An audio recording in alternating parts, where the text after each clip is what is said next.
Smokey. Okay, we're gonna talk about social norms. Name some. A willingness to look out for each other. Probably one of the bigger ones I've noticed. What about bodily functions? Oh yeah. Everyone talks about their poops. Nothing's off the table with that. Like, hey, you want to check out my rash? I've done that. When I had a rash on my back, I was like, something's just not feeling right on my back. Can you look at it? And they're like, dude, that's not good. Yeah, everyone's a doctor out here. Or how fast everyone becomes friends. I feel like that comes from us just all being in such a daunting environment. Like, the scope and scale of this trip is just astronomical. Everybody's kind of in the same position, so it's a lot easier to like open up and just be friendly to people and make friends out here. That's a good social norm. Yeah. I got one.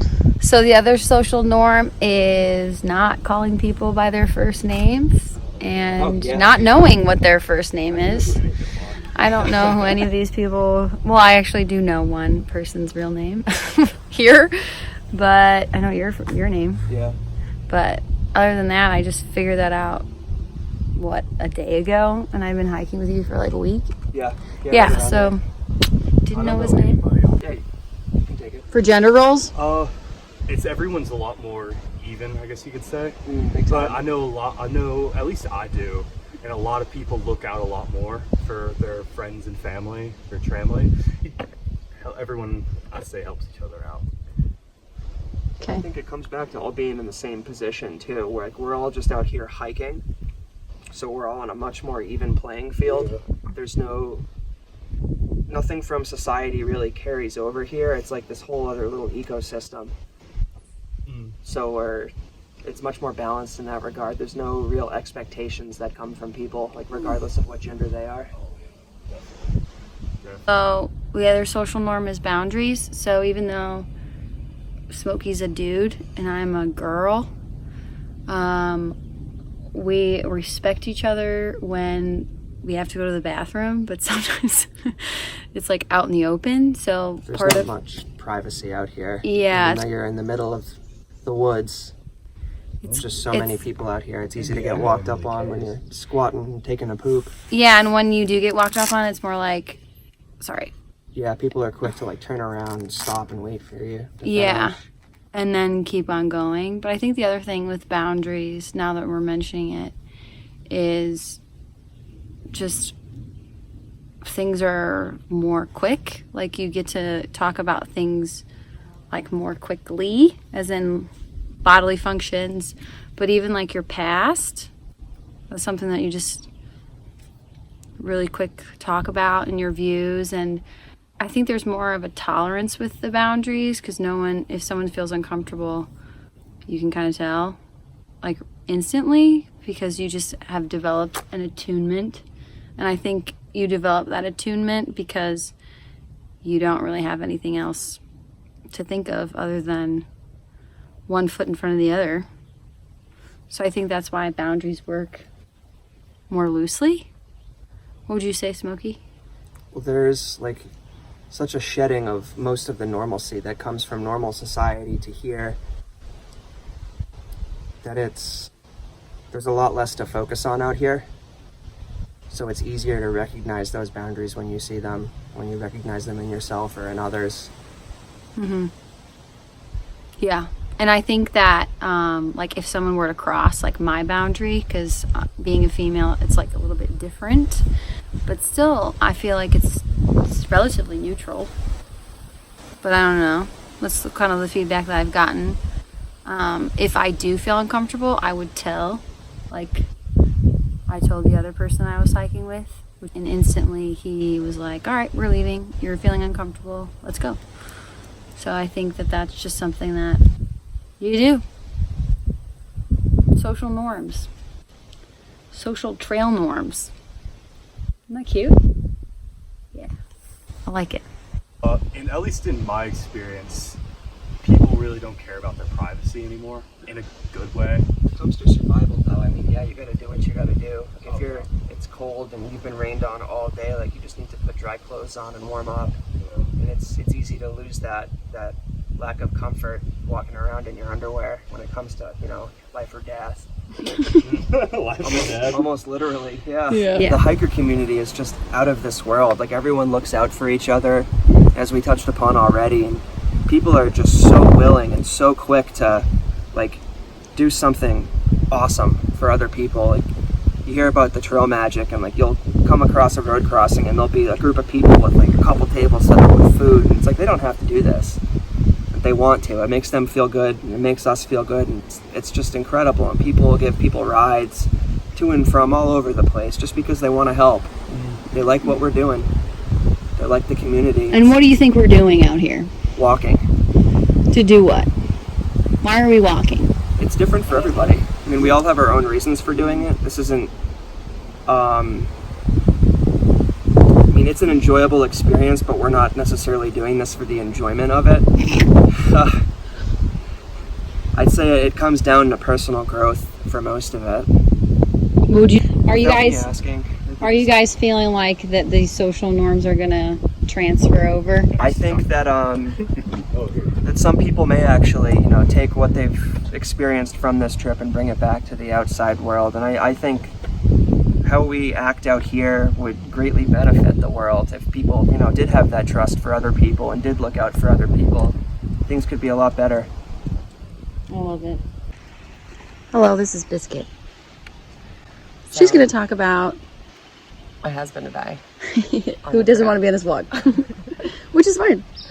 Yeah, so out here, so we've definitely been, I think, treated a little different as a couple because, like, we're going to be paired, always. Like, we're getting a hitch, it's the two of us. We're getting a room, it's the two of us. Just the idea of we didn't get our own trail names because we're together all the time. So we have a joint trail name, which everybody finds adorable, except us. Biscuit and gravy. So that's like a social norm. Like when Yeah. you're coupled together, you get A joint trail joint. name. Yeah, like we don't really have our own identity, which is kind of frustrating. Like our friends see us in town and they just yell, "The Biscuits!" Like together we're the Biscuits. Yeah. That's kind of interesting. You get the question of like, how do you not get sick of each other? Is that a question that... Oh yeah. Before we came out here, people were like, "So you must really love your husband." Yeah, we do get sick of each other, I'd say. I mean, we get frustrated with each other like everybody would. Mm-hmm. And when we do, we came out here saying we have to communicate each other. And if one of us is getting frustrated, we just need to talk it out and can't dwell on things. Mm-hmm. So, if that happens, we'll just separate for the day. He'll hike, I'll hike, and he'll tell me where he's going to stop, and he'll wait for me. And then we get time to, think separately. And, yeah. That's that awesome. works. So you guys don't hike together? Not always. Sometimes we do. And then I'll lead because I'm slower than him. But if, I just want to think through something or he's frustrated or whatever, he'll go on ahead and I'll, go my pace. Sweet. So that's how you guys remain autonomous? That's how we remain sane. No, but it's true because when we came out here, we had a lot of joint gear. Like our cook set was joint. We had one filter. We had a few other things that were just a single thing. And over time, we split it all. So we each have our own stuff other than the tent. Because... It's worth it. Yeah, I don't want to rely on him all the time. And I don't want him to rely on me. And people have made comments like, "Oh, well, you're not carrying a tent." And I want to make sure that I'm doing my part. So, we split things up. So, he's a bigger guy than I am. I mean, he's 6 feet tall. So, he carries a little more than I do. But I carry my own weight. Mm-hmm. So, splitting up the cook set, splitting up the filter makes me feel like I'm doing what I need to be doing. That's a little shamey. A little shamey, yeah. Huh. Like, well, you're a couple, so you're not carrying as much weight. But I would say we tried splitting up the tent where I'd carry the tent stakes and the poles and he'd carry the tent, but honestly he's so neurotic about it being perfectly packed that for his sanity he just carries all that. yeah. But I carry other stuff, so it's splitting it up I think has been the best decision that we made. Yeah. Well, I think the dynamic is definitely different. Thanks for sharing your perspective, and you're carrying enough. You are enough. I think so. No one needs to bring you down because you're not carrying a full tent. So let's just get that sorted. Thank you, Biscuit. Welcome. Can you talk about communication? We don't communicate. Get that camera off of me. Okay, he doesn't want to participate. So, Pop Rocks does not want to talk about the social norm of communication that we have discovered out here. So I'm going to. Communication with your tramilies. So I've had several, I'm kind of a tramily, as people go away, you form new relationships. This one seems to be, really good so far. But we're all tramily out here, kind of like every hiker has each other's back, as was mentioned before. But right now, I am hiking with Smokey and Pop Rocks, and we're a wicked cool threesome. We bring a lot of different things to the table, and one of the things, social norms, is communication. So all of us have a little bit different of a pace, so we don't really hike with each other. We all like hiking alone, and then we find meeting spots. So that's something that can happen in your tramily. And the communication that we have with each other is very good. Like, hey, we're gonna meet here, and we tend to wait for each other, and then we make a decision on campsites. We have a rough idea, so if we don't have like a meeting spot during the day, then the end is our meeting spot if we don't catch up all to each other. Pop Rocks and I kind of have a tradition that we like to wait for each other at the 100-mile markers. So that's just a ritual that we have, so that we can take pictures and make fun of each other. And then spider webs. The other thing that I've noticed as a social norm is communication with other hikers too. So say we're going and we need to change something with the plan. We normally find like a section hiker, someone that's going in that direction, and they tell whoever it is. So it's kind of like a massive game of telephone, which is remarkable, because normally when you play telephone, things get a little jumbled and the message doesn't get delivered clearly, because it goes through the filter, and the filter's the person. However, in this world, for some reason, well, that's cute. For some reason, the communication is clear. And Smokey and I were talking about it the other day, and we think it probably relates to, we don't really have anything else to consume ourselves with. Like, we don't have very much distractions, like we're really focusing on the people who are giving us messages. We take our earbuds out because those messages are really important. So that's just another thing.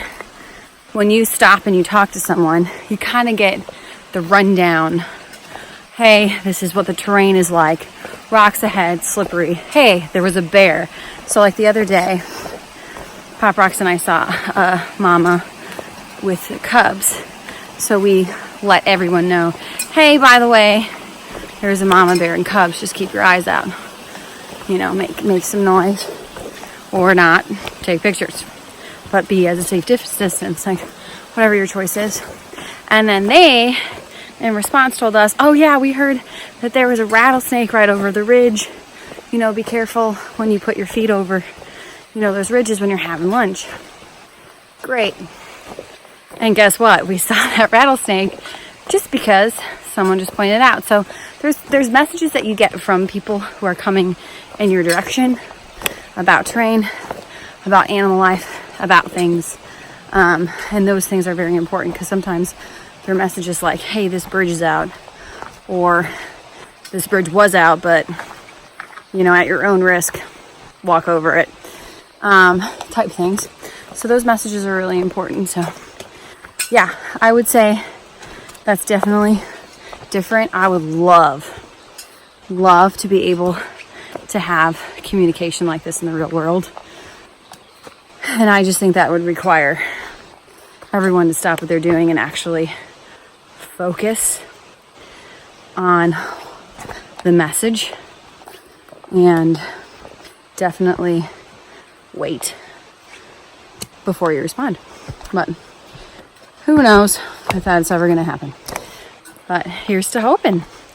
So those are some communication social norms on the trail. And we love social norms because they make the experience just that much more rich. Trail Diva is now putting one foot in front of the other. Goodbye to the Trail Diva. She's gonna go climb up a big mountain. Oh, goodbye to the Trail Diva. I hope you can find a good campsite. Thank you.